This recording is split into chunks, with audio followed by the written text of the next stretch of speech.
Red plan হয়। আর আমাদের বর্তলা টিপির যে অফিসার আছে SI বিন দাদা, উনি দুজনকে আটক করতে সক্ষম হয়। একজনের নাম হচ্ছে কিঙ্কর দাস, সন অফ ক্ষিতিশ দাস, সূর্যপাড়া এডিনগর। আরেকজন নাম হচ্ছে রণদীপ ধর রয়, সন অফ লেট দিলীপ ধর রয়, এডিনগর 5 নম্বর।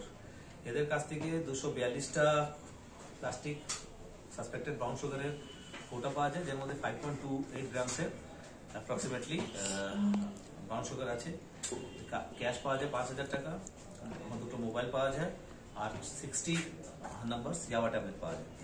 এদের স্পট ইন্টারোগেশন হিসাবে আমরা খবর পাই। অ্যাকর্ডিংলি ইসপিএস কে খবর পাই। ইসপিএস কাশেপট্টি থেকে এনাদের লিডের উপরে বিপ্লব দে, সন অফ বিদ্যাধর দে, নতুন পল্লী ধলেশ্বর বাড়ি, আর শ্রীমতী প্রিয়াঙ্কা দাস, ওয়াইফ অফ বিপ্লব দে, দুজনকে কাশেপট্টি থেকে অ্যারেস্ট করা হয়।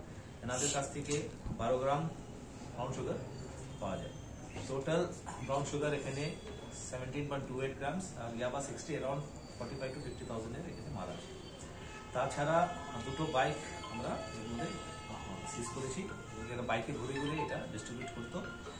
এখন আমরা কালকে কোর্টে ফরওয়ার্ড করব। ফরওয়ার্ড করে আমরা জানতে চেষ্টা করব যে সাপ্লাই চেনটা কি আছে। এর মধ্যে আরও কিছু নাম এসেছে, এটা তদন্ত স্বার্থে আমাদের আপনাদের কাছে ডিসকাস করা যাবে না। যেরকম যেরকম ডেভেলপমেন্ট হবে আপনাদের জানাবো। তো এটা একটা জয়েন্ট অপারেশন ছিল। আমার সঙ্গে OC East PS Sanjit Singh আর OC West PS Samaresh Das আছে। ইন্সপেক্টর র্যাঙ্কের অফিসার দুজন ভালো নেতৃত্ব দিয়েছে। আর আশা করি যে আমাদের যে ড্রাইভটা আছে, যেখানে আমরা চেষ্টা করছি যে ড্রাগ মুক্ত করার, এটার মধ্যে 2 ওসি সক্ষম হবে।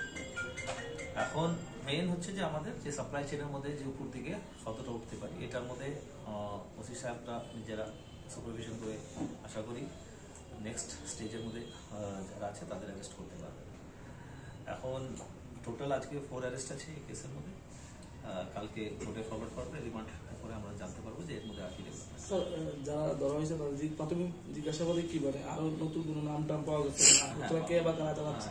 পাওয়া গেছে, কিছু নাম পাওয়া গেছে, ভেরিফিকেশন চলছে। এরাও ঠিক করে বলছে না, তার জন্য আমরা রিমান্ড চাইছি। রিমান্ডের মধ্যে আমরা নিজের টেকনিকে বের করতে চেষ্টা করবো যে এরা কতটা জানে।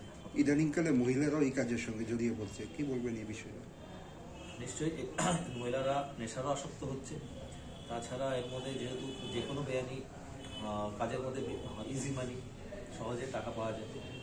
তো এখন তো পুরুষ মহিলা একই হচ্ছে, সমান সমান অধিকার আছে, সমান সমান সব কাজের মধ্যে যুক্ত হয়েছে। এর জন্যই তো আমাদের মহিলা পুলিশ আছে, এটা ভালো কাজ করছে। আর এর মধ্যে মহিলা যে থানার পুলিশরা আমাদের মানে এই অপারেশনে হেল্প করছে।